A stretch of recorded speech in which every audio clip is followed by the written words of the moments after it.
On December 28th, a KLM Royal Dutch Airlines Boeing 737-800 bound for Amsterdam was forced to make an emergency landing in Oslo Torp-Sandefjord Airport. Upon landing, the aircraft veered off the runway. We examined this incident in this video.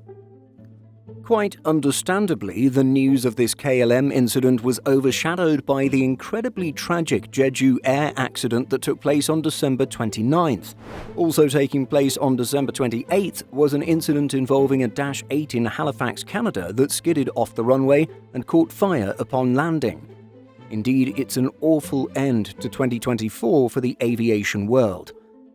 When it comes to the KLM incident, the Boeing 737-800 aircraft registered as Papa Hotel Bravo X-Ray Mike was operating short-haul flight KL1204 from Oslo Gardermoen to Amsterdam Schiphol.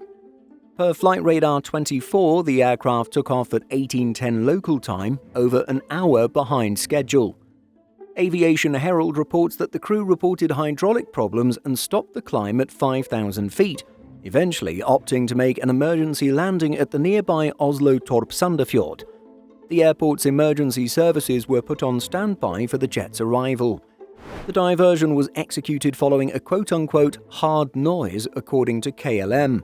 Upon landing, the Boeing 737-800, carrying 182 passengers, veered off the runway and made a complete stop in the grass. According to a report by VG, the pilots lost control of the aircraft upon landing. One of the pilots reported over the flight radio, "After touchdown, we were unable to control the plane. It swerved to the right and we couldn't stop it."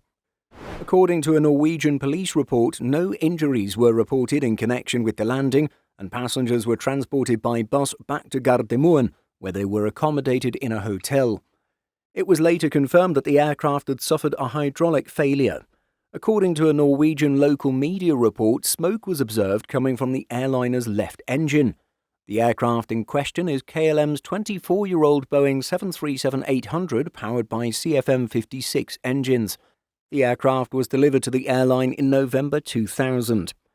Per the most recent data available on CH Aviation as of July 31st, 2024, the aircraft had clocked a total of 60,843 flight hours and 38,070 flight cycles.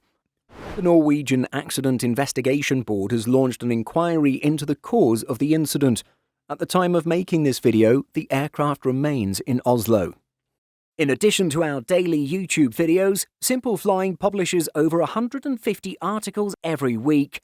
If you're looking for the latest aviation news and insights, visit simpleflying.com.